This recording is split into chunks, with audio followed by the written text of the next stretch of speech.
Tov, Bezrat Hashem, Boker Tov, Hashem Hashem, Naseh Venatzliach. Il nous reste pas beaucoup de temps, c'est toujours comme ça. Le matin, Malasot, on a le Sefer Torah, on dit le Hallel, Baruch Hashem. On souhaitera d'abord et avant tout une grande refoua shlemah, la mamera pour Gisèle Bat Rachel Ben Baron. Je viens d'apprendre qu'elle est à l'hôpital, donc vraiment une grande achlama meira et une grande atzlacha, un grand mazal pour Raphaël Gandous Ayaka, Fren Rouven Ben de Marseille, j'ai oublié son nom, et David, qu'on embrasse très fort d'Ashdod, et tous ceux qui sont à Marseille, ceux qui sont à Lyon, ceux qui sont à Paris, et un grand mazal tov aussi pour moi, parce qu'hier j'ai eu ma nomination officielle à la mairie d'Ashdod. Baruch Hashem, et avec l'aide d'Hashem, chez Niske Livnot, comme je l'ai annoncé, avec l'aide d'Hachem, chez Niske Livnot, un centre d'études talmudiques ici à City, ainsi qu'à Tedvav pour les communautés françaises, avec normalement le Misrad, le bureau de la Klita pour les Français, avec l'aide d'Hachem, qu'on puisse permettre aux Français de pouvoir mieux s'installer dans de meilleures conditions et surtout avoir un représentant à la mairie qui parle français et qui me représentera, Bazrat Hachem, par le biais de Laurent Darmon qui travaille avec moi donc depuis le début, qui me représentera là-bas parce que je n'aurai pas tout le temps d'y être. Donc ce sera lui qui me représentera dans mon travail quand je n'y serai pas à ce poste-là, puisque normalement je devrais rencontrer aussi Arié Derry pour le Rav Arié Derry pour pouvoir parler de choses plus importantes et plus élevées pour une grande aléa pour tous nos frères et leur installation. Bezrat Hashem en Eretz Israël. Aval, tout ça, c'est des projets. On est aujourd'hui le 26 du mois de Kislev, le 3 du mois de décembre, le 4, c'était pour voir si vous suiviez. Ouais, toujours comme ça. Ma montre a un problème, il va y avoir que le 3 chez moi. Donc c'est pas important. C'est le 3. Parce qu'il paraît le Rav a toujours raison. Non, mais c'est un truc de fou. C'est pas ça, c'est un truc de fou, c'est que je me trompe tout le temps pour les dates. C'est un truc de malade. Les dates ne rentrent pas, d'ailleurs ni les dates, ni les noix, dirait ma femme. Et je remercie de par cette occasion d'ailleurs mon épouse qui m'a soutenu depuis que on se connaît, elle est là pour me soutenir et vraiment c'est un porte-bonheur, c'est un plaisir. Mamash Todaraba, Valérie, pour ton soutien dans tout ce que je fais avec ta bracha. Comme je dis souvent, quand un homme veut réussir dans la vie, qu'il prenne la bracha de sa femme. Une fois je aussi pour ton épouse, Sarah Bat Sassia, Kolam Israël, une fois Ima, mais Bezrat Hashem, Yeshuot Venechamot. Sans plus tarder, si on ne le fait pas maintenant, on ne pourra pas le faire plus tard. Normalement, au Shabbat, vous savez que je ne suis pas là. Il y aura ici un cours extraordinaire préparé par le Rav Shmuel, qui m'a appelé depuis longtemps. Il m'a dit qu'il a préparé un cours sensationnel sur la fête de Hanouka. Donc, il sera ici. Et à Tedvav, Shabbat Kodesh, Rabbi Yehuda Yakar, mon fils, sera là-bas pour faire le shiur. Donc, je compte sur votre présence. Ce n'est pas parce que le chat n'est pas là que les souris dansent. Que vous soyez présents, que ce soit plein comme d'habitude pour la Seuda Shishit, et Beshem Hashem, la Sevenatia, parce que moi je serai avec Torah Box à l'hôtel là-bas, Kinar, je crois, pour des cours qu'ils m'ont demandé. Donc vous connaissez certainement bien, parce qu'ils m'ont demandé des cours sur l'éducation, sur le Shlom Bayit. Donc ça risquerait d'être un peu barbant pour ceux qui me suivent depuis très longtemps, puisque ce sont des cours qu'on a fait et refait et refait. Il y a toujours des chidushim à prendre, et de toute façon le Shlom Bayit est toujours mis en cause tous les matins. Donc pourquoi pas se ressourcer dans ce domaine. Voilà, on est dans les lois de Kislev. Une question qui a été posée par Myriam Fitoussi d'un cours que j'avais fait. Alors, je voudrais revenir sur cette parenthèse d'allumer une bougie pour dans les minagim que nous avons pour Rabbi Meir Baalanes. Alors j'ai regardé ce matin une fois de plus et selon le Rav Ovadia Yosef, donc dans Chazon Ovadia, Ilchot Chanukah, le Rav Ovadia il dit que la zkoula d'allumer une bougie pour Rabbi Meir Baalanes, Davka, c'est pour Rosh Chodesh, Tevet, dans Hanouka pour les 2 jours, puisque chaque année, quand nous faisons Hanouka, nous avons 2 jours. C'est Davka. Alors ceux qui veulent allumer pendant les 8 jours, ils peuvent le faire. La Ségoula, c'est Davka pendant les 2 jours de Rosh Chodesh. Quel rapport entre Rabbi Meir Baalanes et les Nérot de Hanouka? Eh bien, c'est très simple.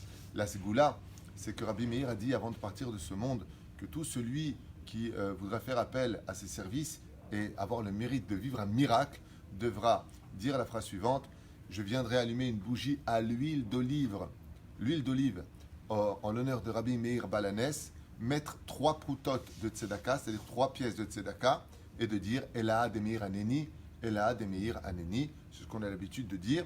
Et donc, on voit que le miracle a été fait par l'intermédiaire de l'huile pour Hanouka.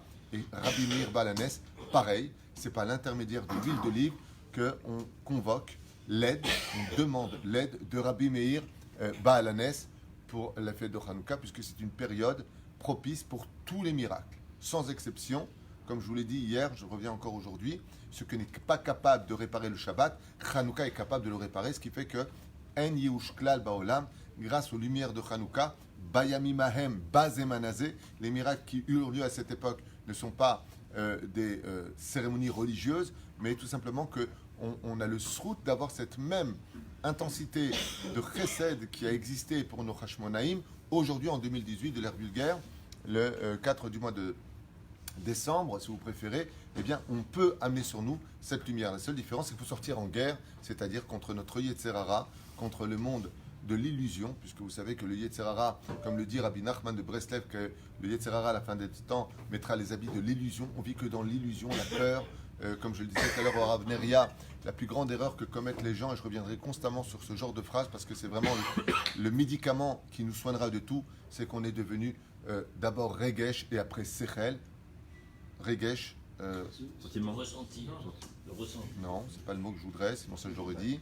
Le sentiment. Non, bon, ça, non. Quand un dit non, l'autre dit non, l'autre dit non, ça fera toujours non.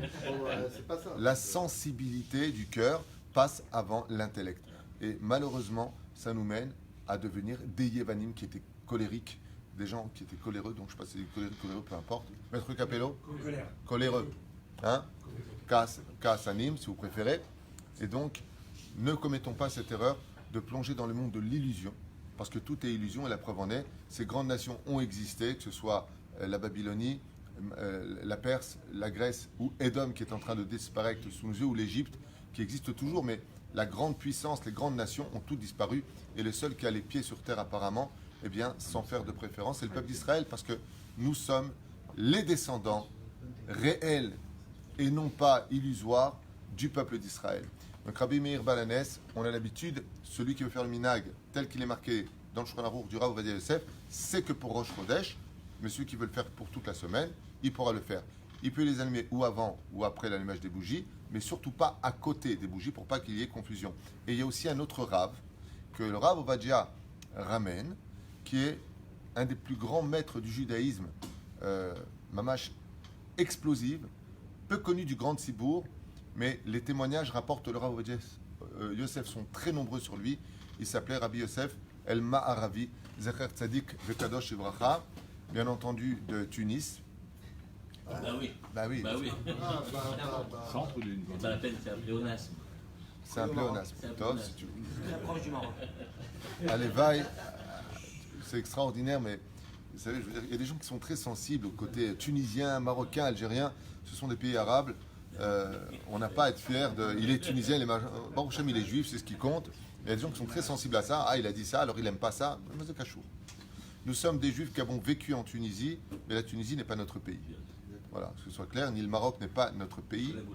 Voilà. Il faut faire la même chose pour Torah. Hein? Pour Torah. Alors justement, je voudrais y arriver.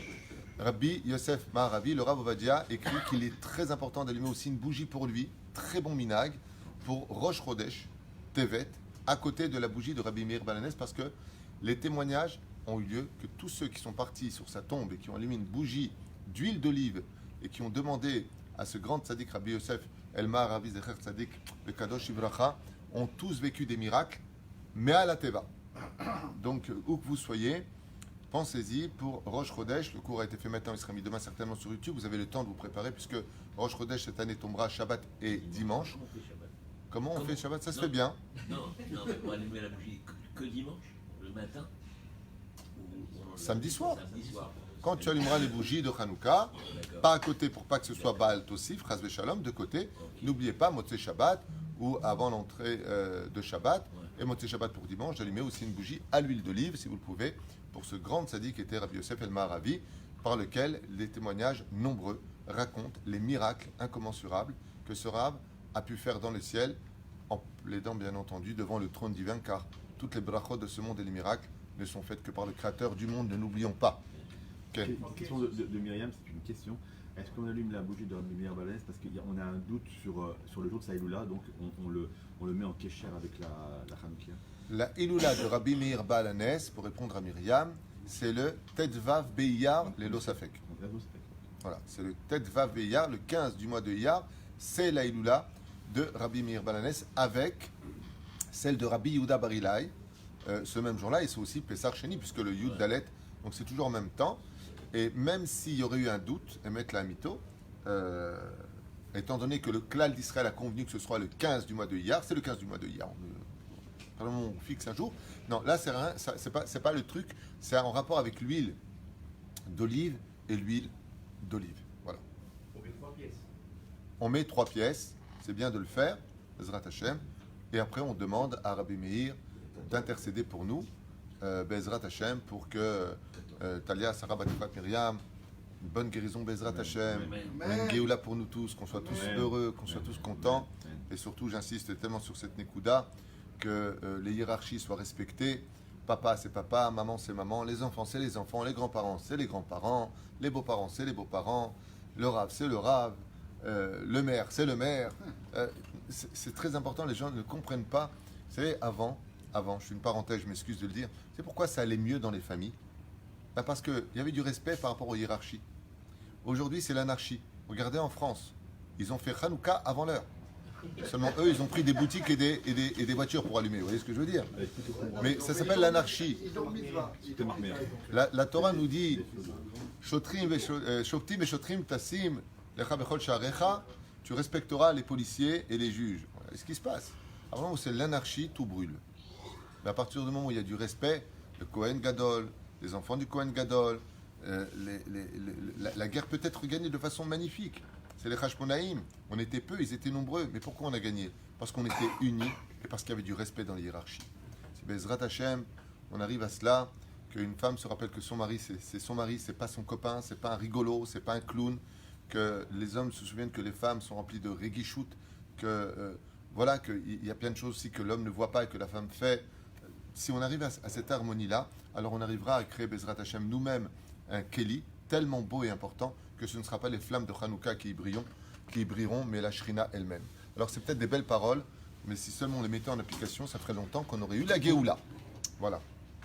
Alors, qu'est-ce que c'est ça? On continue là, on s'est arrêté dans les minagim et les halachot de Hanouka. Aïm mutar l'adlik petil tsaf mutsape, ça on l'a déjà fait hier. Cette halakha-là, oui, est importante. Aïm tsarich, elles sont toutes importantes, mais j'essaie de choisir des sujets qui peuvent nous concerner toujours, parce que hier, on m'a posé la question sur cette halakha-là, d'où l'importance pour moi d'en parler, puisqu'on m'a posé la question, donc c'est qu'elle nous concerne peut-être tous. Aïm tsarich la'achlif et aptilot bechol yom, doit-on changer les mèches chaque jour de la Hanouka? Bien sûr. Bien sûr. Bien sûr, chaque jour n'est pas pareil. יש אומרים Oui. שמלאי להחליף בכל יום את הפתילות כמו שבבית המקדש. Il y en a qui disent que c'est un très grand bien, une grande chose de changer, car au Bet Amikdash on changeait tous les jours la mèche. היו מחליפים את הפתילות. Comme ça rapporte le Meiri dans Masechet Shabbat à la page 21 עמוד ב'. וגדולי ישראל מטיבים בעצמם את הנרות ואומרים שיש בזה עניין. Et c'est les grands en général, c'est le Balabait qui prépare les ptilim. Donc, si on dit que c'est bien de le faire, ça veut dire aussi que si je veux garder les mèches de la veille, ben on peut le faire. Mais c'est mieux de les changer.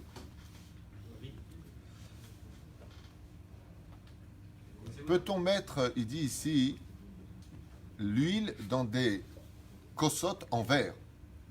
La réponse oui, puisqu'elles sont toutes vendues en verre en général. Donc il dit, Yesh omrim chez Meniach kos ruchit al chanukiat kesef areze mori beidur.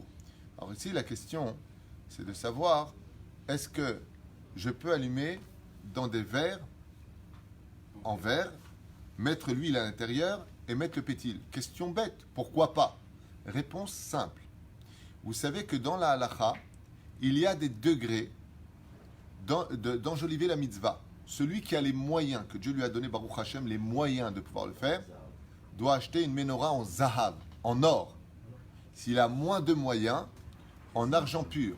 S'il a moins de moyens, en bronze. Argenté. Kesef, bechoulé, bechoulé. après bois, après etzem, après coquille, peu importe. Il y a comme ça une liste dans la halakha. Et le dernier, c'est tout en verre. Donc il pose la question, il dit, est-ce que je peux moi prendre des verres?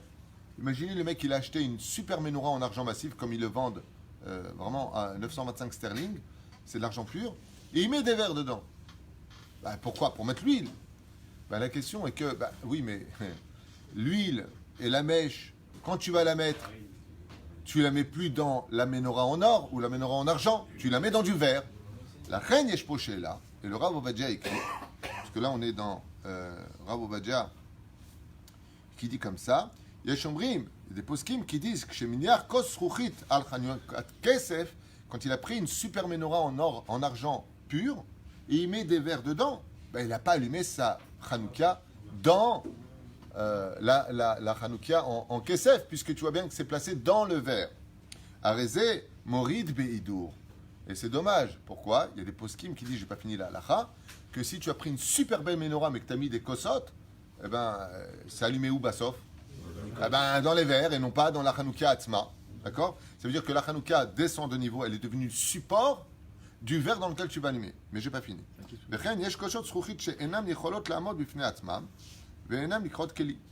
Il y a des verres qui ne peuvent pas tenir par eux-mêmes, ils sont obligés de se tenir dans une Hanouka, ils n'ont pas une Torah de Keli, ça veut dire qu'ils n'ont pas un digne d'ustensile.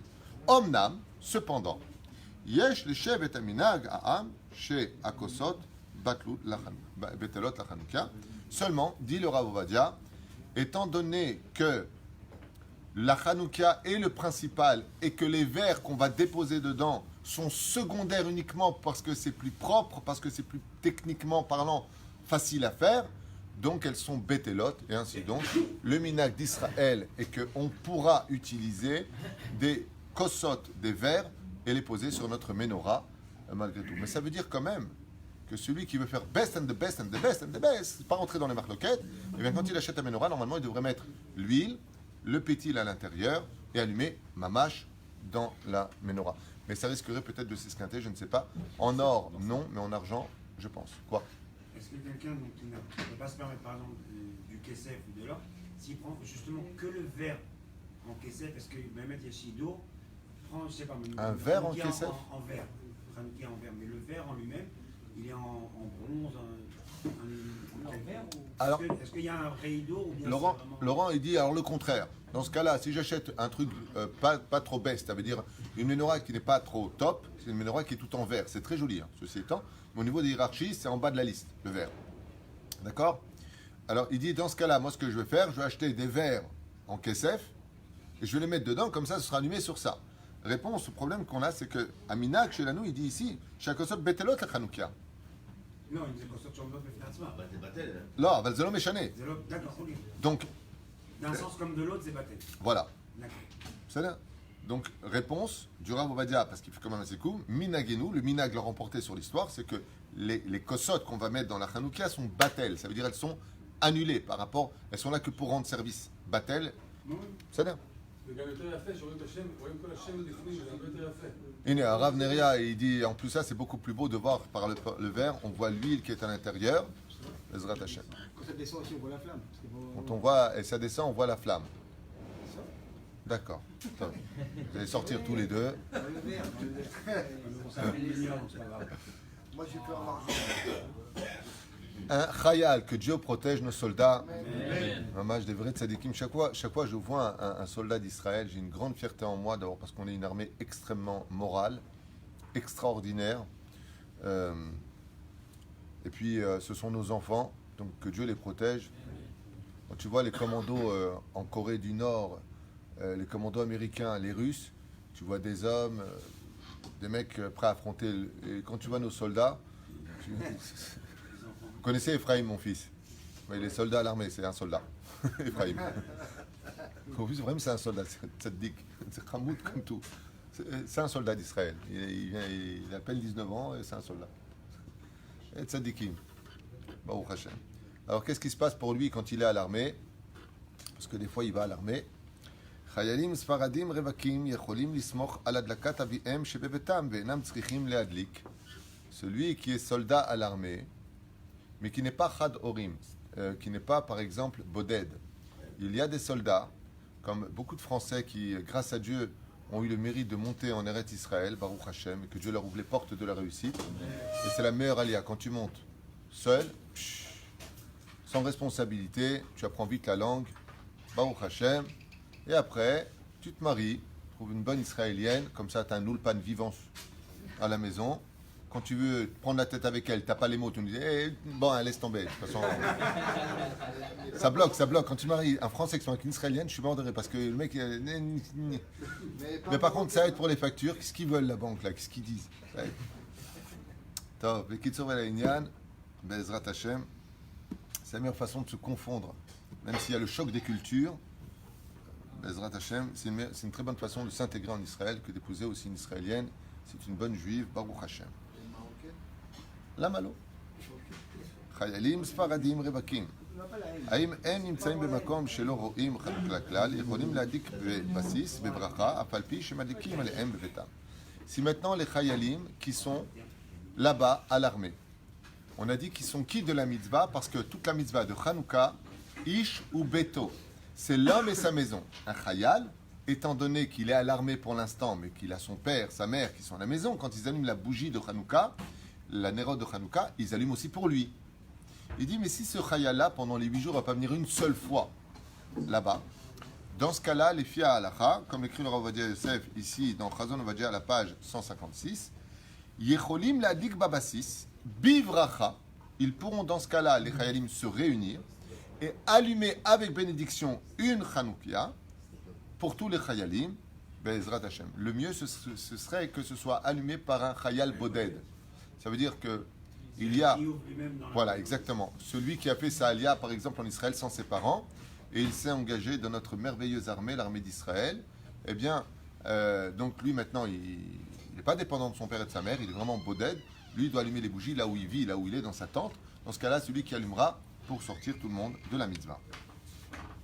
Adam chez Enlo. Et un khayal qui revient à la maison, est-ce que tu vois, s'il n'a pas assisté à la première bougie, est-ce qu'il fait Shriyanou? Absolument pas.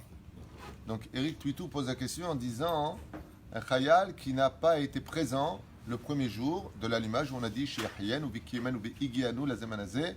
D'ailleurs, comme le docteur Lasri hier qui a acheté une chemise, une cravate neuve et qui a dit devant le micro et devant tout le monde la bracha de chez Yahiyen ou Vikiemen ou Igianou la Zemanazé et qui n'a pas cessé de dire à chaque phrase Be'ezrat Hashem, Imirtze Hashem. C'était impressionnant. C'est beau d'être présenté par des hommes qui représentent notre Torah, notre judaïsme. Et de l'autre côté, Nert avait invité pendant son discours un truc de fou au Mitram là-bas à Ogbir. Comment ça s'appelle là? Au Big pour l'allumage d'un sapin. Shemerah. Rassurez-vous, il s'est fait huer par. Ah, il s'est fait huer par toute la salle. Et le maire l'a charrié en lui disant, c'était très marrant parce qu'à Nert, il lui a dit, il va falloir que je joue la moitié du temps en babysitting et l'autre moitié du temps que j'aille travailler. Babysitting se tournant vers Nert, qui est un monsieur très sympathique, mais qui a dévoilé à tout le monde qu'il n'était pas juif, mais chrétien. Il a le droit de l'être, mais il n'a pas le droit d'emmener notre peuple à la perdition. Am Israël, on n'est pas venu ici, on n'est pas à Rome, on est en terre d'Eretz Israël, on a du respect pour toutes les religions et pour tout le monde, à la condition où tu respectes notre environnement. Et je rappelle que nous sommes ici dans une ville, de qui plus est, qui respecte à un très haut degré les traditions juives. D'accord? Donc, respect pour tout le monde, mais respecte-nous aussi. C'est là? Zéro. En tout cas, le Tzibour, qui était très nombreux dans la salle, lui a fait bien comprendre que nous n'étions pas au Vatican. C'est qui ce monsieur? C'est pas Shriyanou.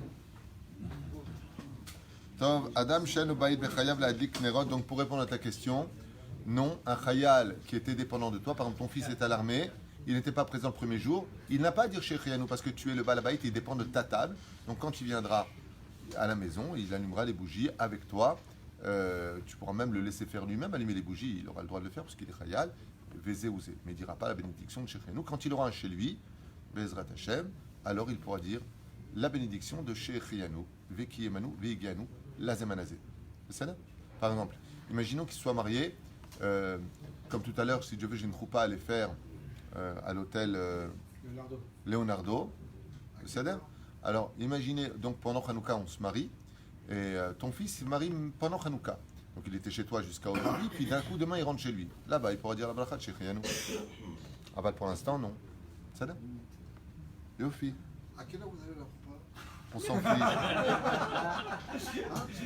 Hors sujet. Nechleku Poskim. Tov. Nechleku Poskim, Aïm Mitzvah, c'est à 7h30, à 19h30 la roupa exactement, c'est à 19h que ça commence. Je sais pas à quoi ça te sert, mais voilà, tout ici. Aïm Mitzvot, Adlakat Ner Hanouka, 19h02, il m'a envoyé un texto. Idou Lachem, Rabbi Meir, si tout le monde était comme cet homme-là, ça ferait longtemps qu'il y aurait Mashiach. Idou Lachem. נחלקו הפוסקים האם מצוות הדלקת נר חנוכה היא חובה על הבית או על האדם ואין הכרח בשאלה זו ולכן מי שאין לו בית ידליק בלי ברכה. Celui qui n'a pas de maison dira allumera la bougie la Hanouka, c'est pas une Hanouka, aval bli bracha.